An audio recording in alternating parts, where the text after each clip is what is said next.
অসমৰ যুৱক যুৱতীসকলৰ বাবে এটি গুৰুত্বপূৰ্ণ খবৰ। তৃতীয় আৰু চতুৰ্থ বৰ্গৰ পদৰ বাছনি পৰীক্ষাত যিসকল প্ৰাৰ্থীয়ে যোগদান কৰা নাছিল, সেইসমূহ পদ পূৰণ কৰিবলৈ আন প্ৰাৰ্থীসকল যিসকলক বাছনি কৰা হোৱা নাছিল অথচ নিযুক্তি পৰীক্ষাত সংশ্লিষ্ট ন্যূনতম গ্ৰেড পে কেটেগৰীত একে কাট অফ নম্বৰ লাভ কৰিছিল, তেওঁলোকক নিযুক্তি পত্ৰ প্ৰদান কৰা হ'ব।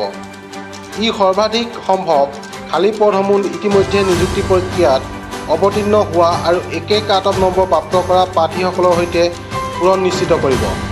এই শ্ৰেণীত পূৰণ কৰিব লগা পদৰ সংখ্যা সংশ্লিষ্ট প্ৰশাসনিক বিভাগৰ দ্বাৰা অৱগত কৰা অনুসৰি খালী পদৰ ওপৰত নিৰ্ভৰ কৰিব। এতিয়া আহক আমি অসম চৰকাৰৰ ফালৰ পৰা এই বিষয়ত কি মন্তব্য আগবঢ়ালে আমি আপোনালোকক আগবঢ়ালোঁ।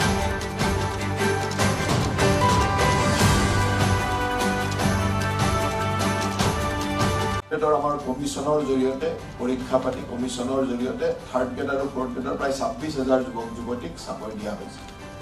আৰু সেই থাৰ্ড গ্ৰেড আৰু ফ'ৰ্থ গ্ৰেড কমিশ্যনত যিসকলে ইকুৱেল কাট অফ মাৰ্ক পাইছিলে, মানে কাট অফ মাৰ্ক ইকুৱেল আছিল, কিন্তু তেওঁলোকৰ যেহেতু পোষ্ট নাছিলে সেইকাৰণে ছিনিয়ৰিটি বেচিছত বাকীসকলে দিয়া হৈছিল, ছিনিয়ৰিটি কম কাৰণে তেওঁলোকে পোৱা নাছিলে।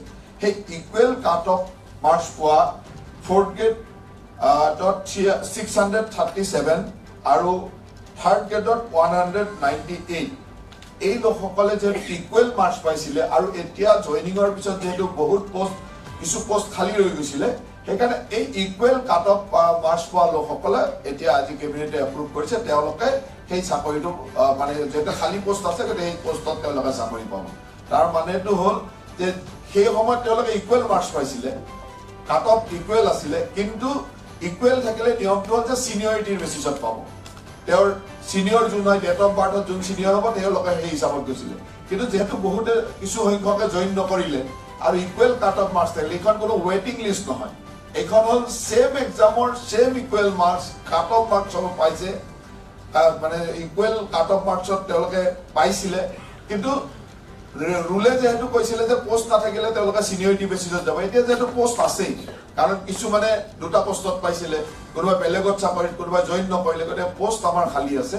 গতিকে ইকুৱেল কাট অফ মাৰ্কছ পোৱা থাৰ্ড গ্ৰেডৰ 198 গৰাকী আৰু ফ'ৰ্থ গ্ৰেডত 637 গৰাকী লোকে ইকুৱেল কাট অফ মাৰ্কছ পাইছিলে, তেওঁলোকে এতিয়া সেই চাকৰিটো, সেই ভেকেণ্ট পোষ্টত তেওঁলোকে চাকৰিটো পাব। গতিকে সেই সিদ্ধান্তটো আজি কেবিনেটে লোৱা হৈছে।